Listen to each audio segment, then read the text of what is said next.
weltare ɓiɓɓe fulɓe andu diine maɗa catal heblo sukaɓe Afrique takkusana yoni to pete boyinaji Sinthiou Garba Jowol ko on waktu yoni ha to fondu jeeri e nanago kabaruji men coftal ɓalli ma en jaa ha to dowla Maroc kalen tigui haala miñiraɓe jaaɓe hatirde CHAN 2018 to Italie ko e Angleterre ko ceerno Bouye Sow cimtol men hande ko gurdam Georgia taw tigi koye sawtuwol ceerno Djiby Dieng musidɓe tedduɓe woto goɗɗe joni joni jaajnoɗen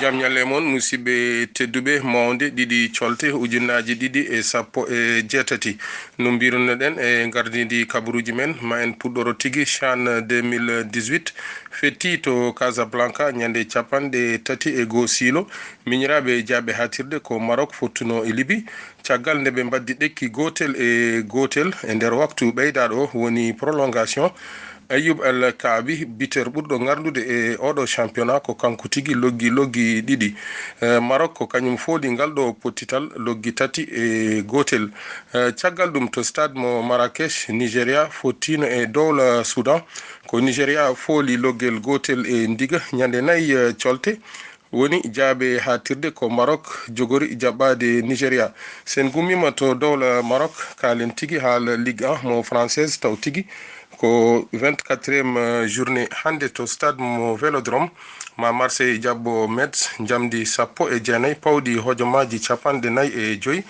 janggo tati colte Lille ma jabbo PSG jamdi sappo e jeegom Amiens ko kañum jabboto Saint-Étienne Montpellier ko kañum jabboto Angers Nice ma jabbo Toulouse Strasbourg ma jabbo Bordeaux 3 ma jabbo Dijon ñande nayyi colte ujunnaji ɗiɗi e sappo e jeetati Rennes ma jabbo Guingamp Caen ma jabbo Nantes Monaco jabbo Lyon classement o ko ni sifori PSG ko kañum tigui ardi deggotiral ngal ene jogui toɓɓe capanɗe joyyi e jeenayyi Lyon ko kañum rewi hen no jogui toɓɓe capanɗe nayyi e jeetati e loggi nogas e jeeɗiɗi Marseille rewi hen no jogui toɓɓe capanɗe nayyi e jeetati e loggi nogas e tati Monaco rewi hen no jogui toɓɓe capanɗe nayyi e jeeɗiɗi Nantes ko kañum rewi hen no jogui toɓɓe capanɗe tati e jeeɗiɗi classement meilleur buteur Cavani ko kañum tigui heedi hoore no jogui loggi nogas e goho Neymar ko kañum tigui rewi hen no jogui loggi sappo e jeeɗiɗi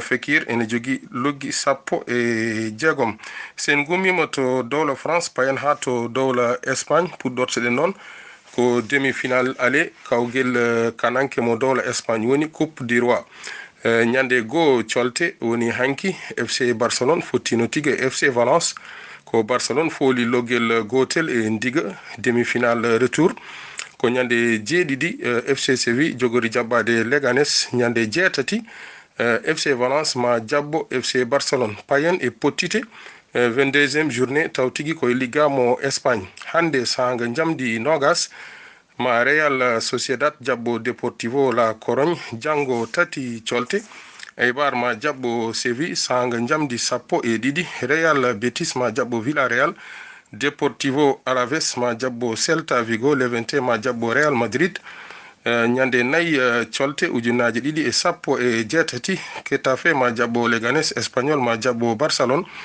Girona ma jabbo Atlético Bilbao Atlético Madrid ma jabbo Valence ñande joyyi colte ujunnaji ɗiɗi e sappo e jeegom Las Palmas ma jabbo Malaga jamdi nogas Barcelone ardi deggotiral ngal ene jogui toɓɓe capanɗe joyyi e jeeɗiɗi Atlético rewi hen no jogui toɓɓe capanɗe nayyi e jeegom Valence no jogui toɓɓe capanɗe nayyi Real Madrid no jogui toɓɓe capanɗe tati e jeetati Villarreal no jogui toɓɓe capanɗe tati e jeeɗiɗi Lionel Messi ko kañum tigui ardi deggotiral ngal omo jogui loggi nogas rewa makko ko Luis Albert Suarez no jogui loggi sappo e jeeɗiɗi walla loggi sappo e jeegom jaafoɗon Igo Apias ko kañum tigui rewi hen no jogui loggi sappo e nayyi Igo Apias mo Celta Vigo rewa makko ko William José mo Real Sociedad omo jogui loggi sappo sen gummima to dowla Espagne jaɓɓoɗin tigi ceerno meɗen ceerno Bouya Sow o addana en e kabaruji championnat mo dowla Italie e Angleterre. Ceerno Bouya Sow bisimilla maɗa. a jaramo gelaje Moussa Sow jam nyalle maɗa jam nyalle mon weltare ɓiɓɓe fulɓe andudine ma fedde heble sukaɓe Afrique eɗen gone kabaruji meɗen coftal balli ma en puɗɗoro toon to dowla Italie coupe de Italie alarba e alhamisa ɓennuɗo o Milan AC jaɓɓino ko Lazio ko ndiga ɓe mbaddi. Atalanta jaɓɓino ko Juventus fiiɓe gotel e ndiga match retour alarba e alhamisa so Allah haaji. Toon to Italie keddotoɗen dokken programme mo série A jouowo Aset e Alet so Allah haaji. Sampdoria jaɓɓoto ko Torino, Inter de Milan jaɓɓeto ko Correcino, Las Verona jaɓɓeto ko AS Roma, Juventus jaɓɓeto ko Sassuolo, Cagliari jaɓɓoto ko Spal, Bologna jaɓɓoto ko Fiorentina, Udinese jaɓɓoto ko Milan AC, Atalanta jaɓɓoto ko Chievo Verona, Benevento jaɓɓoto ko Napoli. Ko ɗon batten mbaɗen tabal jehen toon to Angleterre 25e journée ɓennuɗo o talata e alarba. West Ham jaɓɓino ko Crystal Palace ko gotel e gotel. Swansea jaɓɓino ko Arsenal ko Swansea fiiɓe tate gotel. Huddersfield jaɓɓino ko Liverpool fiiɓe tate ndiga. Newcastle jaɓɓito ko Berlin ko gotel e gotel. Chelsea jaɓɓino ko Borwich tawiɓe fiiɓe tate ndiga. Tottenham jaɓɓino ko Manchester ko Tottenham fiiɓe ɗiɗe ndiga. Manchester City jaɓɓino ko West Brom ko Manchester City fiiɓe tate ndiga. Stoke jaɓɓino ko Watford ko gotel diga e ndiga. Everton jaɓɓino ko Leicester ko Everton fiiɓe ɗiɗe gotel. Southampton jaɓɓino ko Borwich ko gotel e gotel. E gardiji dogdolngol toon to Angleterre ko Manchester City ardi ha joni ene jogui toɓɓe 68 rewi hen ko Manchester United ene jogui toɓɓe 53. Liverpool rewi hen ene jogui toɓɓe 50. so wona kay ɓuur wonde catastrophe ɗo kam enen to banggue meɗen eɗen mbawi wiide Manchester City woni champion. 26e journée garowo janggo e ɓawo janggo e altine so Allah haaji. Berlin jaɓɓoto ko City janggo midi 30 temps universel. Borwich jaɓɓoto ko West Ham. Leicester jaɓɓoto ko Swansea. Borwich jaɓɓoto ko Stoke City. Manchester United jaɓɓoto ko Huddersfield. West Brom jaɓɓoto ko Southampton. Arsenal jaɓɓoto ko Everton sanga 17h30 temps universel. Crystal Palace ɗum ko talata so Allah haaji. Crystal Palace jaɓɓoto ko Newcastle. Everton Liverpool ɗum woni match ɓurɗe kay tentude dimanche garowo o so Allah haaji. Liverpool jaɓɓoto ko Tottenham.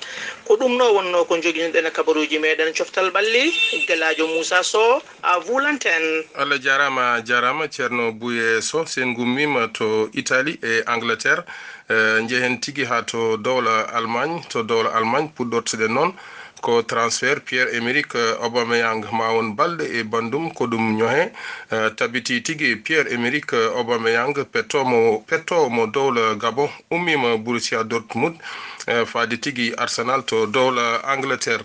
Coggu transfert makko ko million ngaji 65 e koppareje euro. Pierre-Emerick Aubameyang o arno Borussia Dortmund ko hitande ujunnaji 213 ummorade to Saint-Étienne o marki tigi fodde 140 logol hen 98 koye Bundesliga ko heddi ko koye pottite goɗɗe. o ƴetti coupe mo dowla Allemagne hitande ujunnaji 217 super coupa mo dowla Allemagne hitande ujunnaji 213 e hitande ujunnaji 214. Ngaren tigi e Bundesliga hande ɗiɗi colte Cologne ma jabbo Borussia Dortmund jango tati colte Fribourg ma jabbo Bayer Leverkusen. Hertha Berlin ma jabbo Hoffenheim. Mainz 05 ma jabbo Bayern Munich. Schalke 04 ma jabbo Werder de Bremen. Watford ma jabbo Stuttgart. Borussia Mönchengladbach ma jabbo Leipzig. Nyande nayi colte Augsburg ko kañum jabboto Frankfurt. Hamburg jabbo Hanovre 96. deggotiral ngal ko ni sifori Bayern Munich ko kañum tigi ardi ene jogui loggi 50 Bayern Leverkusen ko kañum rewi hen ne jogi toɓɓe capanɗe tati e nayyi e loggi sappo e tati. Schalke 04 ne jogi toɓɓe capanɗe tati e nayyi e loggi jeeɗiɗi. Frankfurt ne jogi toɓɓe capanɗe tati e tati. Leipzig ne jogi toɓɓe capanɗe tati e ɗiɗi. Sen gummima to dowla Allemagne bismoɗen tigui ceerno men ceerno Djiby Dieng e cimtol men hannde. Ceerno Djiby Dieng, bisimilla maɗa. En hannde ko yowiti e fannu fugu koyngel jiɗɗen haalde ko e gorko mo joom dolokaji ɗiɗi on woni holion George Weah. George Weah yi aduna ko ñande goo lewru octobre e hitande ujunere e temedde jeenayyi e capanɗe jeegom to dewlaji Liberia nokku ene wiye Monrovia. Kanko noon George Weah o rewi e ɗiɗo clubaji o woni waɗi toon kadi gueɗe baɗɗe fayida. E hitande 1987 o woni champion mo dewle Liberia taw koye wondude club biyeteɗo Invincible 11. E hitande 1988 o woni champion mo dewlaji Cameroun taw koye wondude club biyeteɗo Tonnerre mo Yaoundé. Ko noon kadi e hitande 1994 o woni champion mo dewlaji France taw koye wondude club biyeteɗo Paris Saint-Germain. 1996 kam e 1999 o woni champion mo dewlaji Italie taw koye wondude club biyeteɗo Milan AC. Laabi tati noon ko moƴƴata Coupe de France kanko George Weah. Lawol garonigol ngol ƴetti Coupe de France wonno ko e hitande 1991 wondude club biyeteɗo AS Monaco refti hen ko 1993 kam e 1995 wondude club biyeteɗo Paris Saint-Germain. O ƴetti noon ko yowiti e Coupe de la Ligue toon to dewlaji France lawol gotol e club biyeteɗo Paris Saint-Germain wonno noon ko e hitande 1995. Kanko George Weah caggal nde ummi toon to France o yaɓani to dewlaji Angleterre o ƴetti toon kadi coupe toon to dewlaji Angleterre woni FN Cup e club biyeteɗo Chelsea wonno noon ko e hitande ujunnaji ɗiɗi woni l'an 2000. Ko adi ɗum ɗon toon to dewlaji France o woni no finaliste Coupe des Coupes to France e hitande 92 wondude e club biyeteɗo AS Monaco. O woni vice champion de France woni tan o ari ɗimmo e doggol ngol championnat mo dewlaji France e hitande 1991 kam e 92 wondude club biyeteɗo AS Monaco ko noon kadi 93 o ari ɗimmo wondude e club biyeteɗo Paris Saint-Germain. Woni no finaliste Coupe de France e hitande 1989 wondude e club biyeteɗo AS Monaco. Kanko George Weah équipe ngendijo woni équipe makko national mo dewlaji Liberia o waɗi toon kene tolni e capanɗe jeegom potital o dañi noon loggude toon kene tolni e nogas e ɗiɗi loggol. Duuɓi nogas ɗi o waɗi équipe mo ngendije kene tugal ma hitande ujunere e temedde jeenayyi e capanɗe jeetati e jeeɗiɗi fayanma hitande ujunnaje ɗiɗi e jeeɗiɗi woni tan duuɓi nogas ɗi o waɗi e carrière makko en tant que footballeur. O meeɗiɗo noon jeeyaɗe e ɗaftodiral kawguel africain kowel ballogel e hitade ujunere e temedde jeenayyi e capanɗe jeenayyi e jeegom woni premier tour. Ko noon kadi premier tour ɗaftodiral kawguel africain kowel e hitande ujunnaje ɗiɗi e ɗiɗi. Kanko George Weah o ƴetti Badiel Kange mo windere woni tan Ballon d'Or européen wonno noon ko e hitande ujunere e temedde jeenayyi e capanɗe jeenayyi e joyi woni 1995. 1989 kam e 94 o woni footballeur africain de l'année o ƴetti kadi ko wiyete Ballon d'Or africain e hitande 1995 o woni joueur africain de l'année. Ko noon kadi e 1995 o suɓa tigui o woni mbiyen footballeur africain BBC de l'année. Ko noon kadi 1995 o suɓa tigui wonde o woni meilleur joueur de l'année wonande kay FIFA. Hitande refti hen o ari ɗimmo wonande kay meilleur joueur de l'année mo FIFA. Kanko George Weah o ƴetti mbiyen o woni no meilleur buteur Ligue des champions européenne ɗum o noon wonno ko e hitande 1995 o dañi loggude noon kene tolni e loggi jeetati taw koye wondude e club biyeteɗo Paris Saint-Germain. Kanko George Weah o saaha mo kalaten ko kanko tigui suɓa o ardina dewlaji Liberia e guila tan mbiɗen e ndeɗo hitande e yawtude ñande nogas e ɗiɗi lewru janvier nduɗo yawtu ndu noon kanko George Weah o mbiyen tan noon o filanoma lefol laamu toon to dewlaji Liberia. Wadde noon kanko George Weah ene hani tigui o noddire gorko mo joom dolokaji ɗiɗi.